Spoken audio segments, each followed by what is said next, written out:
এই আঁচনিখন 10,000 টকাত আমি শেষ কৰিব খোজা নাই।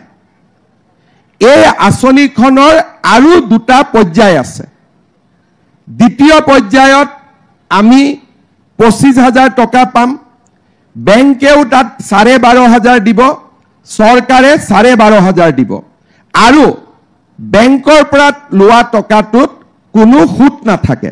তাৰ মানে সুদৰ খৰচখিনিও চৰকাৰে দিব।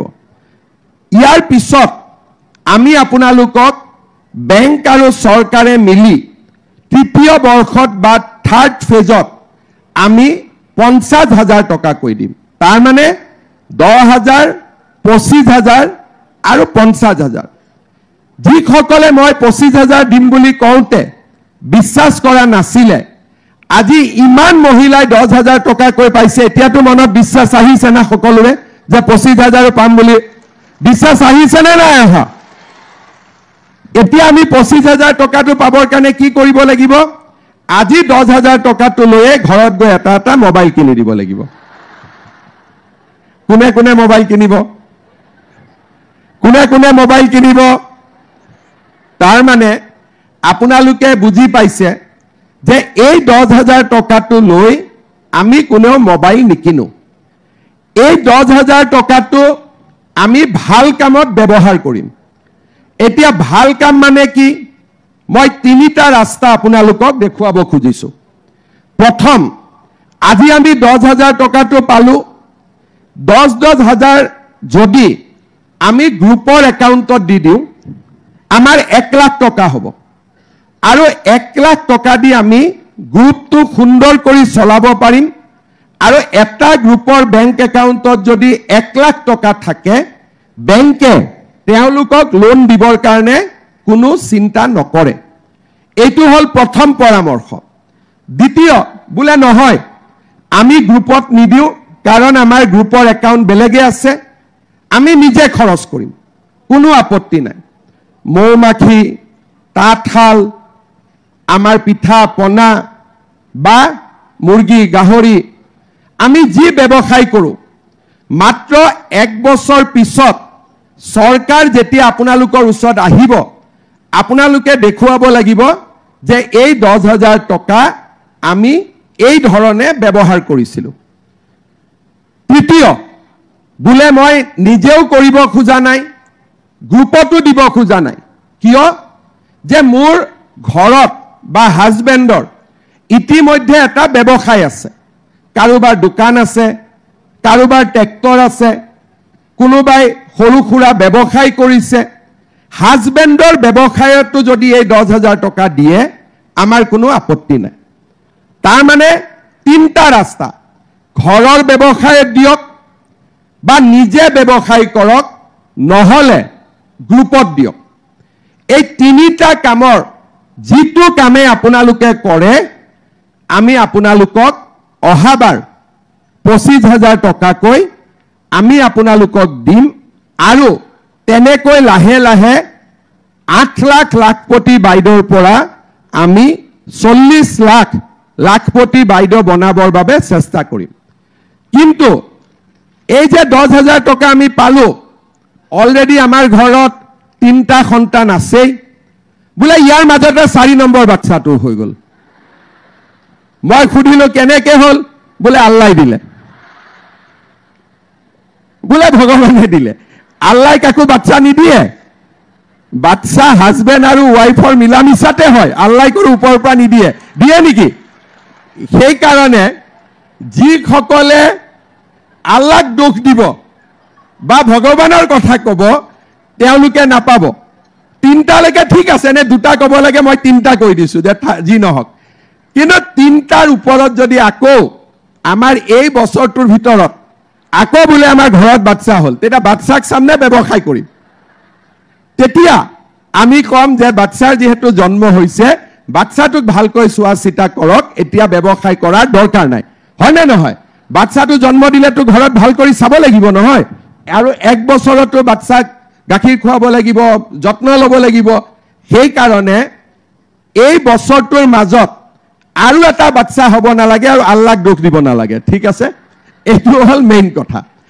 ইয়াৰ পিছত আপোনালোকে এই 25,000 টকাও পাব আৰু 50,000 টকাও পাব। কিন্তু ইয়াৰ মাজত আৰু এটা চৰ্ত আছে, 25,000 পাবলৈ আকৌ বিজেপিৰ চৰকাৰো হ'ব লাগিব। হ'ব লাগিবনে নাই?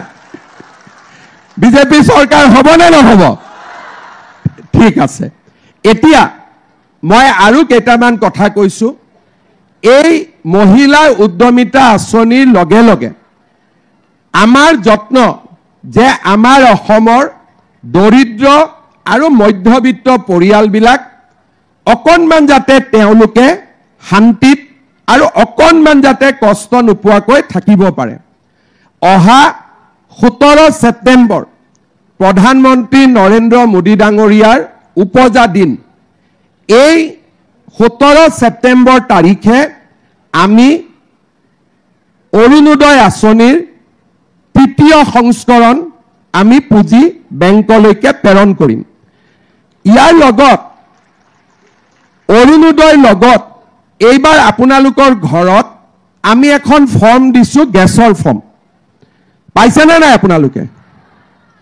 যোনে পোৱা নাই তেওঁলোকে সুধি ল'ব আৰু 17 তাৰিখৰ আগতে আপোনালোকে ফৰ্মো পাব। কোনে পাব? যাৰ পৰিয়ালত অৰুণোদয় আছে তেওঁলোকে এটা গেছ যদি মাহত কিনে বা 40 দিনত কিনে, 45 দিনত কিনে, গেছটো কিনাৰ লগে লগে তেওঁলোকৰ একাউণ্টত আৰু 250 টকা জমা হৈ যাব। 1250 অৰুণোদয় হ'ল, লগত আৰু 250 টকা গেছ কিনাৰ নামত হ'ল। তাৰ মানে যোনে গেছ 550 টকাত কিনে সি এতিয়া গেছ 300 টকাত পাব। যোনে 950 টকাত কিনে তেওঁলোকে আমি হিচাপ কৰিলে 700 টকাত পাব। ইয়াৰ লগতে 1 নৱেম্বৰৰ পৰা ৰেচন কাৰ্ড কাৰ কাৰ ঘৰত আছে হাত দাঙকচোন। চবৰ ঘৰতে আছে। নাই কাৰ কাৰ হাত দাঙক। যিখিনি নাই তেওঁলোকে বুথ কমিটিক আমাৰ যোগাযোগ কৰিব। আমাৰ ৰেচন কাৰ্ড আছে, আমি আপোনালোকক দিয়াৰ ব্যৱস্থা কৰি দিম। ঠিক আছে? এতিয়া আমাৰ যিসকলৰ ৰেচন কাৰ্ড আছে 1 নৱেম্বৰ তাৰিখৰ পৰা তেওঁলোকে চাউলৰ লগতে দালি, নিমখ আৰু চেনিও চৰকাৰৰ পৰা কম দামত লাভ কৰিব। তাৰ মানে এতিয়া আপোনালোকে এখন লিষ্ট মনত পেলাওক। এটা মহিলা উদ্যমিতাত পালো, দ্বিতীয় অৰুণোদয় পালো, তৃতীয় আমি গেছ পালো, চতুৰ্থ আমি দালি, নিমখ, চেনিও আমি কম দামত পালো, চাউল বিনামূলীয়াকৈ পালো। ৰেচন কাৰ্ডখন হাতত থাকিলে 5 লাখ টকালৈকে আমি চিকিৎসাও আমাৰ বিনামূলীয়া হ'ল। কিষাণ সন্মান নিধিও পালো। ছোৱালী যাৰ যাৰ ঘৰত আছে কলেজত যায় তেওঁলোকে নিযুত মইনাও পাব। আৰু এইবাৰ যিসকলৰ ঘৰত মেট্ৰিক কেণ্ডিডেট আছে তেওঁলোকক আমি মেট্ৰিক পৰীক্ষালৈকে মাহত 300 টকাকৈও আমি দি থাকিম, যাতে ল'ৰা ছোৱালীখিনিয়ে কিতাপো কিনিব পাৰে আৰু অন্তত ঘৰত গাখীৰ এগিলাচ হ'লেও চৰকাৰৰ টকাৰে খাব পাৰে। আজি অসমত বহুত চৰকাৰ আছিলে, কিন্তু কোনো চৰকাৰে দুখীয়া আৰু মধ্যবিত্ত মানুহৰ কাৰণে চিন্তা কৰা নাছিল। মই বিশ্বাস কৰোঁ যে ঘৰত যদি মহিলাগৰাকীয়ে অলপ হ'লেও উপাৰ্জন কৰে বা মহিলাগৰাকীয়ে যদি সমাজৰ খবৰ অলপ হ'লেও ৰাখে, মহিলাগৰাকী যাতে অলপ হ'লেও সক্ৰিয় হয়, তেতিয়াহ'লে পৰিয়ালটো সুন্দৰভাৱে পৰিচালনা হয় আৰু আমাৰ নাৰী সশক্তিকৰণৰ কামত আমি আগবাঢ়িব পাৰোঁ। আজি যি মহিলা ঘৰত থাকে একো কামেই নকৰে, মাত্ৰ ল'ৰা ছোৱালী চাই, সিও ভাল, কোনো অসুবিধা নাই। কিন্তু অলপ যদি সমাজত ওলাই আহে, গ্ৰুপ হয়, অকণমান গধূলি মহিলাসকলে লগ লাগি কিবা এটা কৰাৰ কথা চিন্তা কৰে, তেতিয়াহ'লে আমাৰ হাজবেণ্ডৰ কষ্ট বহুত পৰিমাণে কমি যায়। বহুতে মোক সোধে যে আপুনি অকল মহিলাকে দি থাকে, পুৰুষকে নিদিয়ে। কিন্তু মহিলাগৰাকীক দিয়া মানে টকাটো ঘৰলৈকে যায়। পুৰুষক দিলে টকাটো বজাৰতো খৰচ হ'ব পাৰে। কিন্তু মহিলাগৰাকীয়ে 100 টকাই কেতিয়াও নিজৰ কাৰণে খৰচ নকৰে, পৰিয়ালটোৰ কাৰণে খৰচ কৰে। আৰু মহিলাক দিয়া মানে পৰিয়ালটোক দিয়া, পুৰুষক দিয়াৰ মানে 100% পৰিয়ালটোত নাযাবও পাৰে, কিন্তু মহিলাক দিলে 100% পৰিয়ালৰ তাত টকা যাবই। এই কথাখিনিৰে আমি আজি দেখা পাইছো। আৰু অসমত যেতিয়াৰ পৰাই মহিলা স্বাৱলম্বী গোট, আত্মসহায়ক গোট আৰম্ভ হৈছে, তেতিয়াৰ পৰা আমাৰ সমাজতো নেতৃত্ব লোৱাৰ কামতো